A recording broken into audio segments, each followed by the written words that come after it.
ஏன்னா அந்த பெண்ணுக்கு முழு நேர வேலையே இவனுக்கு ராஜ உபசரிப்பு கொடுப்பதுதான். சோ எப்போ இந்த பெண் அந்த ஆணை நிரந்தரமாக தன்னோடு வைத்துக் கொள்ள வேண்டும் என்ற முயற்சியில் இறங்குறாளோ அப்பதான் அந்த மனைவிக்கு கணவன் மீது லைட்டா டவுட் வரும். ஃபாலோ பண்ண ஆரம்பிப்பாங்க, உண்மையை கண்டுபிடிப்பாங்க, கோவத்துல ஏமாற்றத்துல இன்னும் அதிகமா சண்டை போடுவாங்க, அவமரியாதை செய்வாங்க.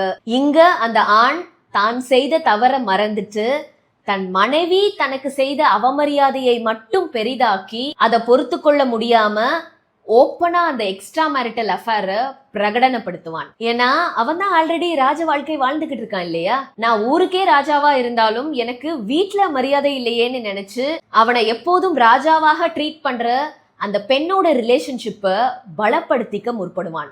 இப்போ இந்த பெண் அடடா இதுதான் வாய்ப்புன்னு நான் அப்பவே சொன்னேன்ல, நீ தான் கேட்கல, your wife don't deserve you, உன் மனைவிக்கு உன்னோட அருமை தெரியலன்னு சொல்லி தன்னோட இடத்தை ஸ்ட்ராங் ஆக்கிக்க முயற்சி செய்வாள். அந்த பெண்ணுக்கு தெரியாது நாளைக்கு அவளும் அந்த ஆணோடு 2 பிள்ளைகள் பெற்ற பிறகு அந்த பிள்ளைகளை வளர்த்து ஆளாக்க முயற்சிக்கும் போது ஆர் வேற ஒரு இக்கட்டான சூழ்நிலையில அவனை கண்டுக்கலனா அவளுக்கும் நாளைக்கு இதே நிலைமைதான்னு.